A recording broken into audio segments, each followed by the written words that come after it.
Hey,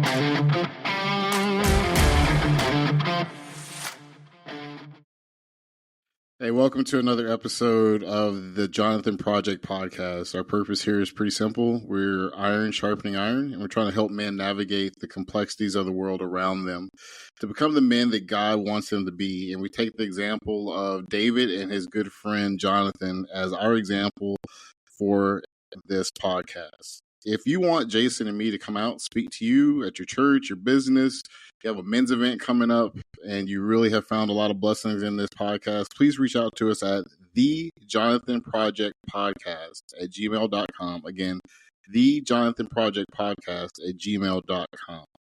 Jason, welcome back to another episode here. I know it was an interesting couple days for you, especially. Well, it's interesting days for you too. So I'm going to hijack this moment before I tell you about that debacle. Let's talk about something solid and something really good. Yeah, as you realize right now, you have no mute on my side. Well, maybe you do. I don't know. It's technology. Who knows what you can do? But congratulations, you won the cover, the book cover for your books. Was it one award or two?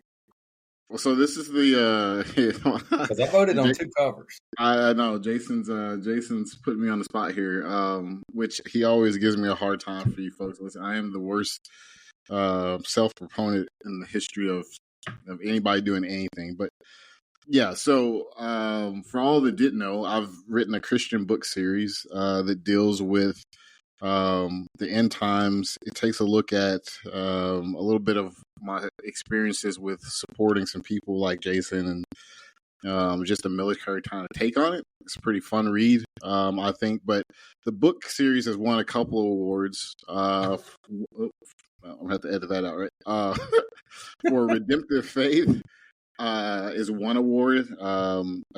A Christian organization out of Australia gave us that award. That was pretty cool. And just recently, the Authors Show, which is a big radio and online marketing kind of platform for authors, had a book cover contest. And for the Christian fiction genre, my first book in the series, Rapture, Advent of the Last Days, won. So I get to do an interview with them at some point whenever I get the chance to slow down and schedule that. But yeah, thanks for throwing that out there. Yeah. Well, you're so humble about the book. I wrote a book series. Come on, man. Like that is I'm the worst, man. That's why I never have 4 stars on my chest, because I can't promote myself. Look, for everybody out there who has not read this, Colby, that's extremely well researched books. You know, you get right into it. They're great books. They're captivating. I love them all, but the endings where it's just like, boop, somebody cuts the light out, and that's what your dad said. I thought he captured it very well. Yeah. But I do love them, and so I have to time it until, okay, when's your next one coming out? I'm gonna stop here in the middle or towards 3/4, and then I do it. So congratulations. Also, with that being said, thank you very much for putting on the podcast. For people who don't know, this 100% is a technical Animal Planet, and we are both lean probably heavier towards the outside Neanderthal. So I had Tyler called me up, and he goes, "Hey, I can't see you." And I'm like, "Well, hey, man, we're not FaceTiming. Like, you're calling me. What's the problem? What are you talking about?" And he goes, "No, on your podcast." And I went, "Oh, I don't know how that works." And so for those people, for people out there that were listening to us on Spotify, we didn't know it wasn't out there. Yeah, so sorry for all those folks out there. It's fixed now. It's fixed. Okay. We didn't know a bunch of this stuff wasn't working, but we also juggle that in our regular jobs. And Colby, you do a lot of that, so I want to say thank you very much for that. Oh, it's a team effort. It's all good, man. Yeah. So enough about me here. Let's move on to God, or even before we get to that, let's talk about you. What happened with you this weekend? Let me tell you, man.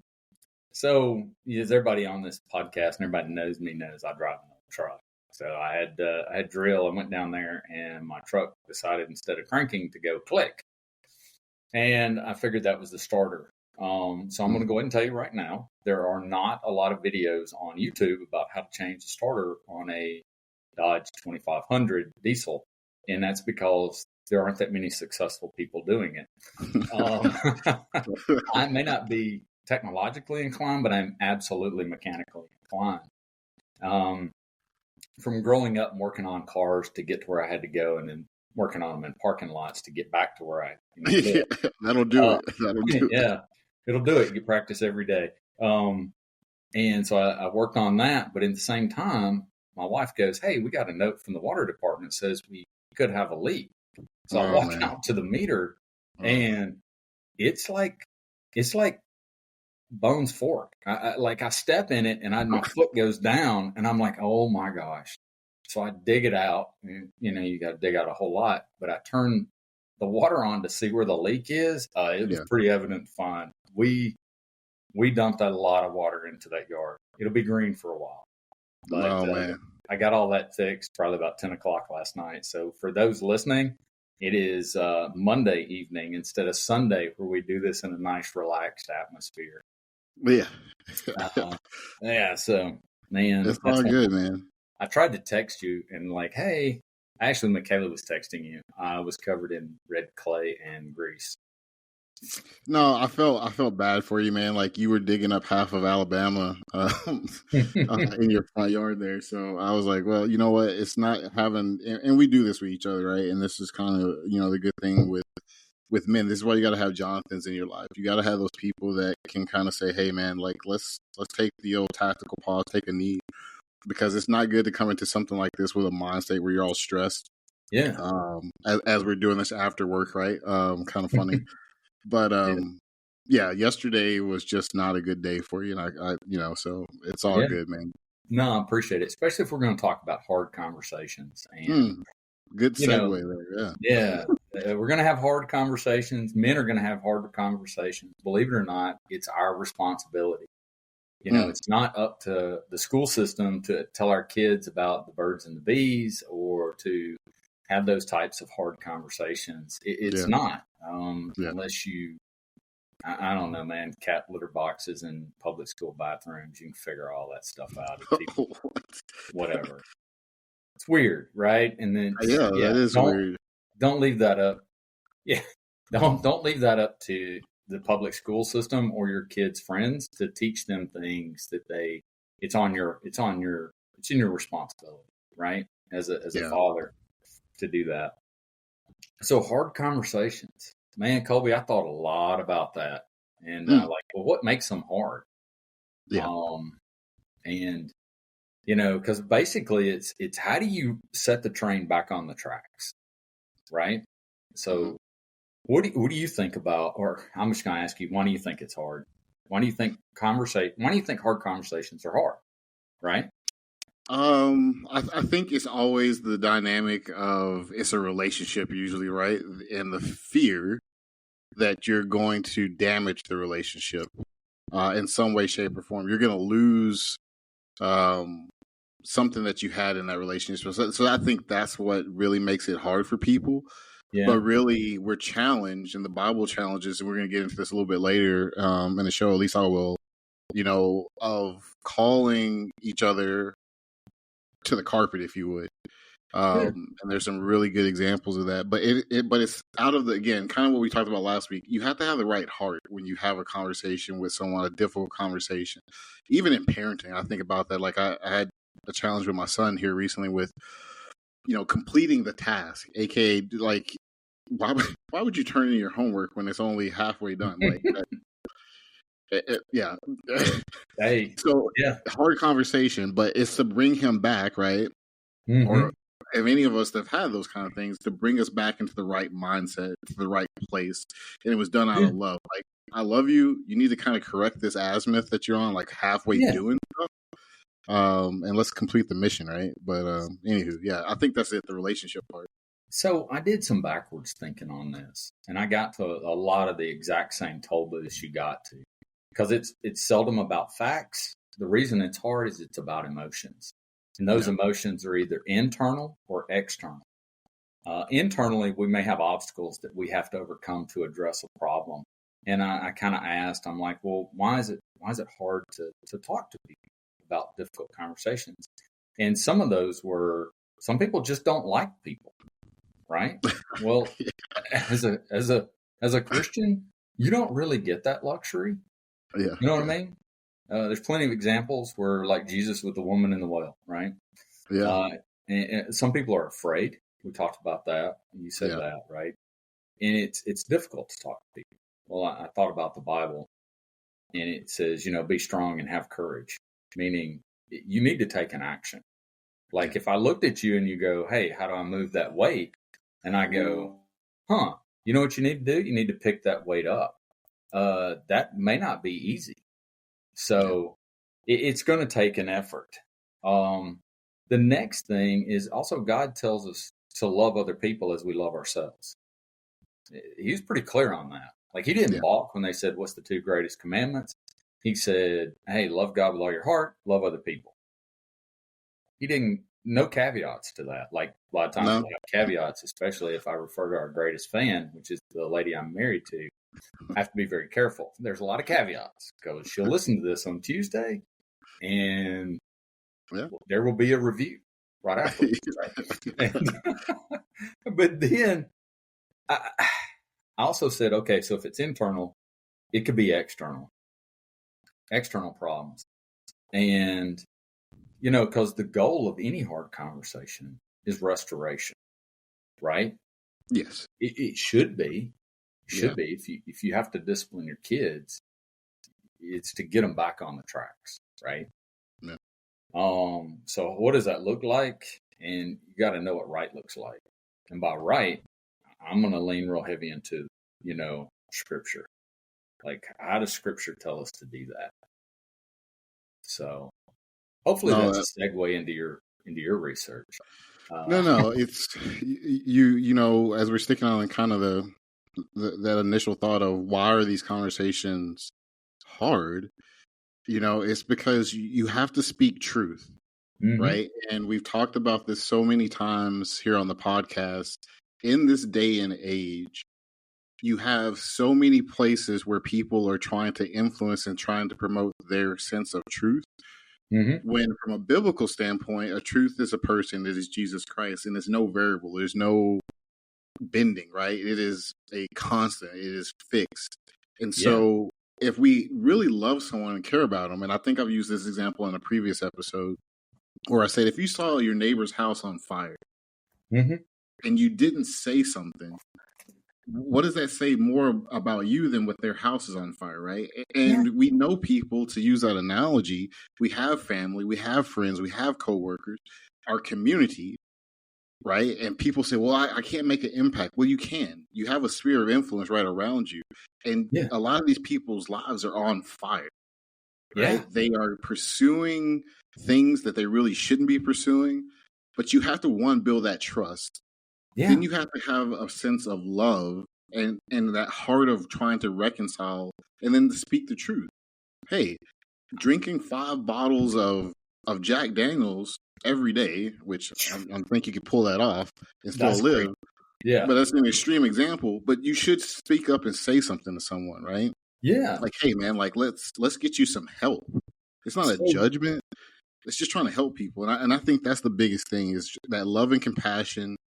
And it's really about us growing too. As Christians, you're maturing. And as you mature, you try to help bring along people that are not quite where you're at.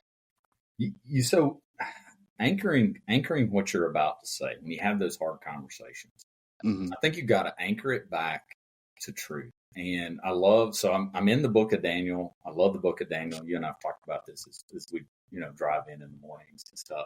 So Nebuchadnezzar has this dream. And this is, when we talk about hard conversations, I love how God just like, hey, I got an example for you. By the way, it's right where you're studying. So Nebuchadnezzzer has this dream, right? And he goes, hey, I had this really upsetting dream. I need you guys to tell me about it or I'm going to kill you. And, everybody else goes, I need you to tell me what that dream was. And he goes, and he just kind of like stops and he goes, if you can't tell me it, you're a fake and I'm going to kill you. Like he repeated, it's over. But Daniel goes to sleep. he figures it out. He goes, hey, I'm going to go to sleep. God talks to him. And he comes back and talks to the king, and he says, and he goes, okay, the king's like, tell me what he says. He goes, there is a God. And he anchors it right back into that, right? Yeah. And the same thing as Daniel, who had a long tenure. I think it's Belshazzar had the writing. That was his name once he went to Babylon. Yeah. Well, it was though. So, okay, what's the other king? I'm trying to. He served with Xerxes, I think. Right, was the last one. I think. Yeah, Nebuchadnezzar and Cyrus, or think. Here it is. Like that. Yeah, and so here it is. Nebuchadnezzar's reign, and even so, kings appeal to Daniel. There was another one that had the writing on the wall. Belshazzar was the king. His name sounds a lot like it, though. I know what you're talking about. Like, got you. Yeah, Balthazar or something. If you can pronounce that and you want to write in or tell us, that's awesome. I cannot. Yeah, I tried it. But so he has the writing on the wall, and the queen's like, "Oh, I know a guy." And so he comes in. Daniel comes in, and he has to have a hard conversation. But he anchors it back in truth. And he says, I want you to know something. Your father, Nebuchadnezzar, he didn't, he felt like he was a little too proud too. This is what God did. And let me tell you where God is in your life right now. It's about to be snatched from you.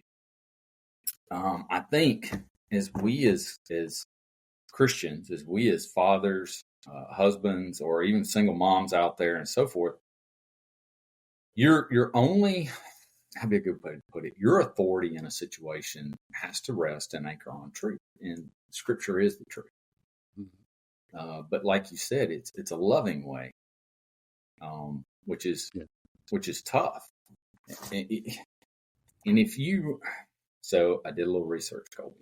Yeah, go ahead. All right. So here's the deal. When you get ready to have a hard conversation, and we started out and we said, hey, you got to love people enough to talk. You got to anchor it in the truth.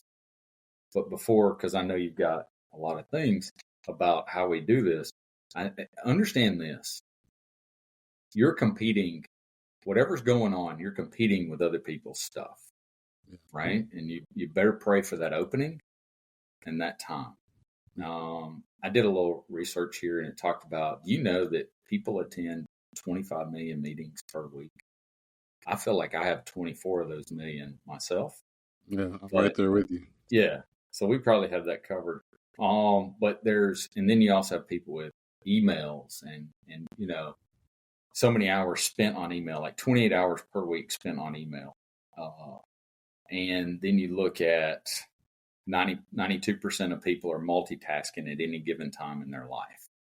So you don't have the luxury to mess around when it comes time to talk, nor do you have the luxury to guide them in the right direction.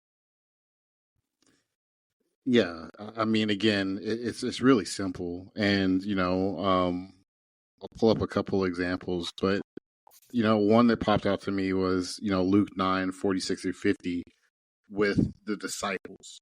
And I'm sure the disciples argue a lot. Any of us has ever worked in a group or around a group of people, then you understand, like, sometimes there's just frictions. But there was the heart of this conversation was a little bit of pride, where the disciples were like, who's going to be the greatest? Who's the greatest of us here? And Jesus kind of, in the way that he always does, he pulls an example. He grabs a little child and he says, if you can't come to me and welcome yourselves and humble yourselves like a child, then, you're not. The least is the greatest, right? This upside down kind of view of how greatness kind of works in the kingdom. But that was a hard conversation to have, to tell people that, hey, you're missing the mark. Yeah. But often I feel like in our personal lives, we allow things to go for too long. We allow situations, sin, to kind of get a good foothold in a person's life, and then we want to have, like, in a class, an example is called what the intervention, right? That's what the world says. They wait till the person is kind of completely strung out on something, gather a bunch of people together, and then tell them it's wrong. Well, we're not doing anybody any favors by shying away from these conversations, and we Yeah. have them more often than we think. If you really just sit down and peel back those layers, we're having difficult conversations quite often.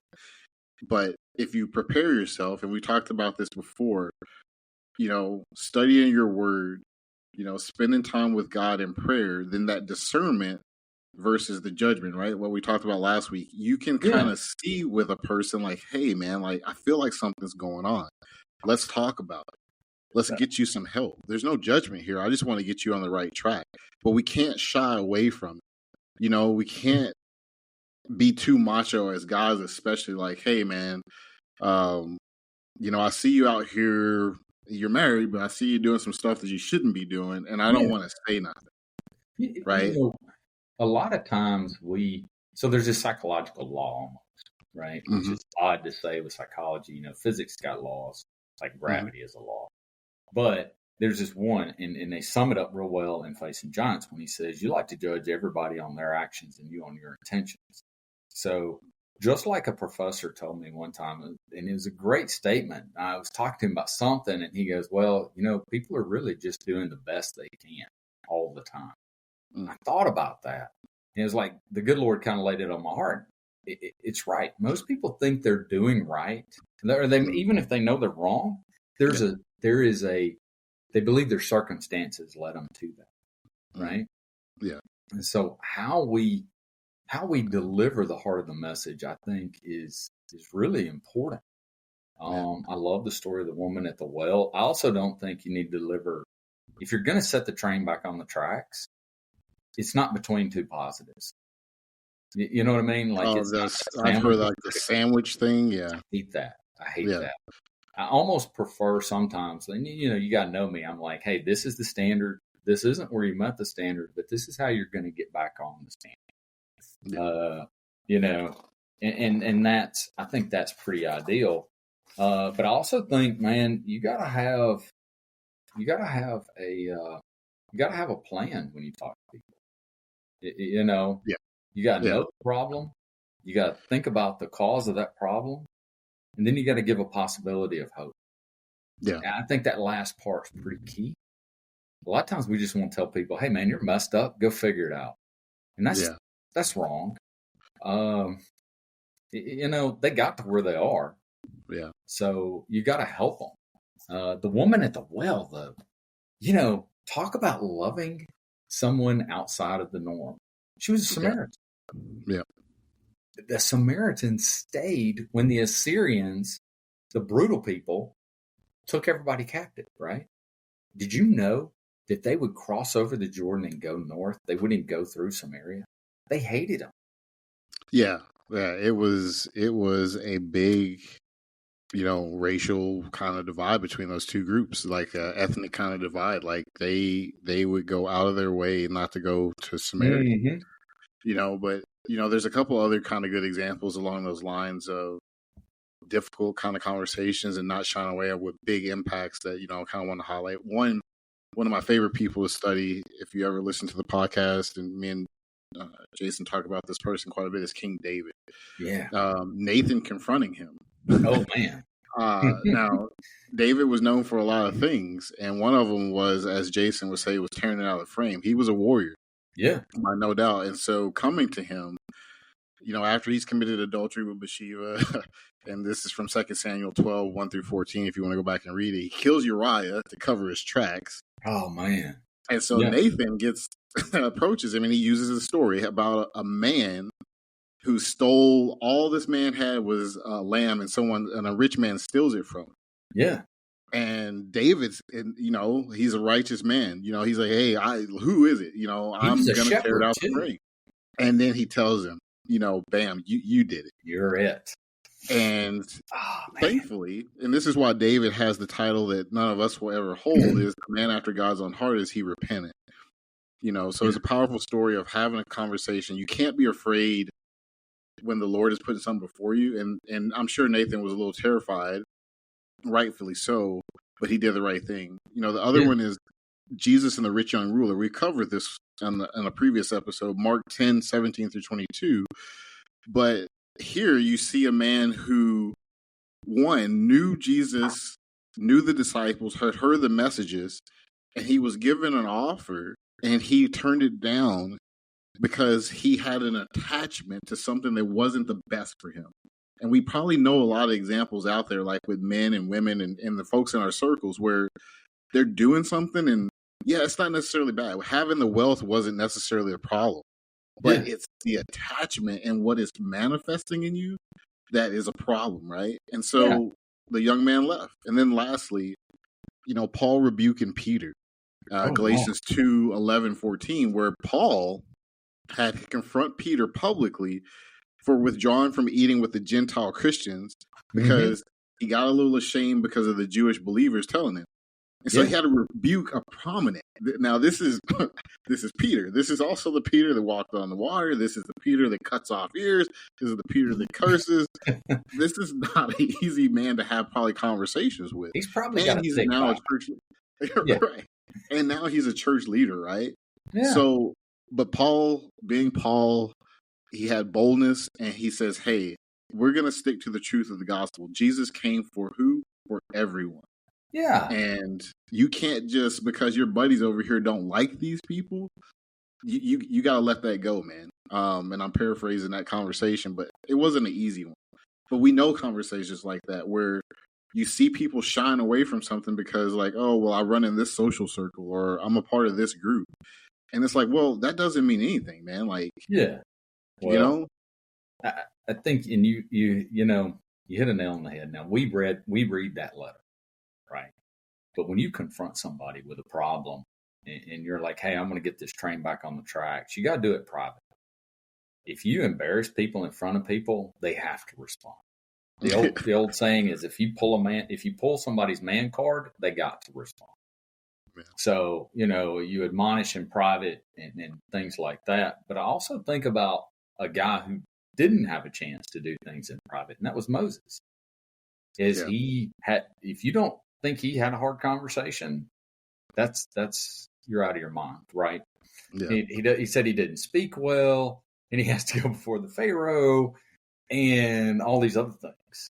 But also, just like with Joshua, Jesus or God already had a conversation. I'm sure he had conversations with Joshua about be strong, be courageous. He calls you in there. God may have put you in that one spot.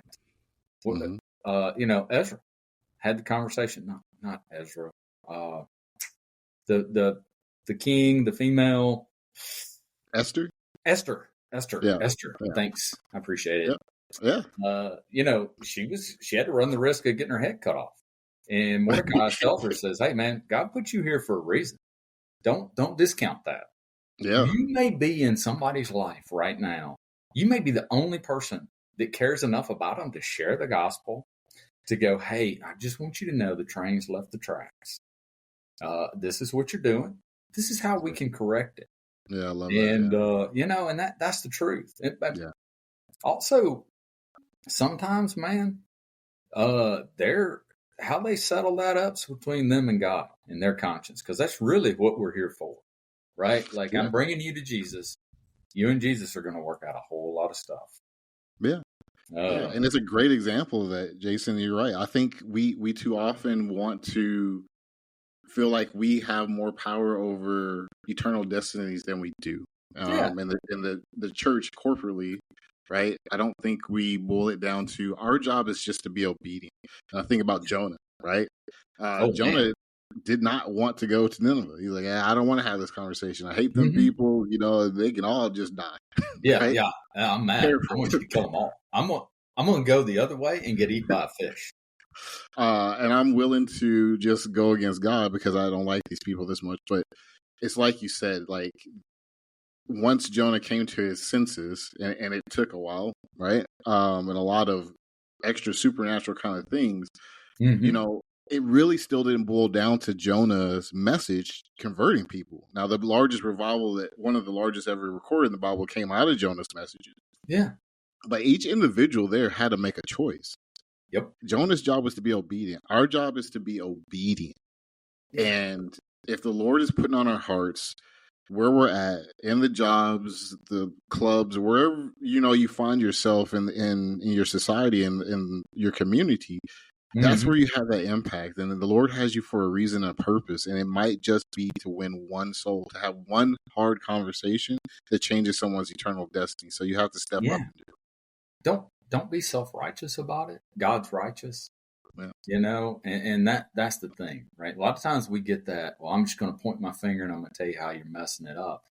It's always out of love.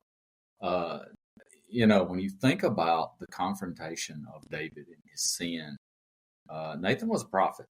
Last time I checked, I'm not one. Yeah. So that means I'm gonna stick to the loving example and let's, because I love you. I want you to get back on the track. Even when I've had to discipline my son, I love him very much, or my daughter. I'm like, hey, I love you very much. The train has left the tracks. We've tried to talk it back on the tracks multiple times.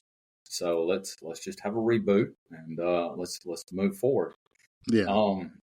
By the way, I'm going to tell you, when I was in Iraq, I was in Nineveh, which is Nineveh. I saw the capital of Assyria that's there. And they have a temple built to Jonah. When Jonah showed up, it's the original rocks that are there. Yeah. Incredible. Yeah, I've seen that. I've been I spent some time there. Right outside of Mosul, man. It's right there, right? Well, yeah. I was like, oh my goodness, it's there. I also got to see again, now we're nerding out war story time, right? The ziggurat of Abraham's supposed house, right? And that was neat. And then also Babylon, right? Down there and close to Halal, but the gates, the Ishtar gates, and all that kind of stuff. But anywho, another podcast for another day. Podcast for another day. But it was amazing. Such a strengthening of the faith. I'm like, oh my goodness. But hard conversations. The Bible's full of where people have had to have those hard conversations. Yeah. And, I really think about even when Jesus talked to the woman at the well, he was like, hey, he was steering her towards salvation in all the conversations. It's always, and he never, just like when she says, well, I ain't got a husband. He's like, you spoke pretty true on that. He didn't call her a liar. He's just like, I'm not calling you a liar. Just what you're saying is not true. But he lovingly is bringing her back into the fold. People who are doing wrong, man, they know it. Yeah. They know it. Yeah. They don't. Come on. If you love them enough to care, then you love them enough to talk. Yeah. Or, if you love them enough, that doesn't make any sense. So you can't edit that out. If you love them enough to care. If you care enough about them, then you should care enough to talk.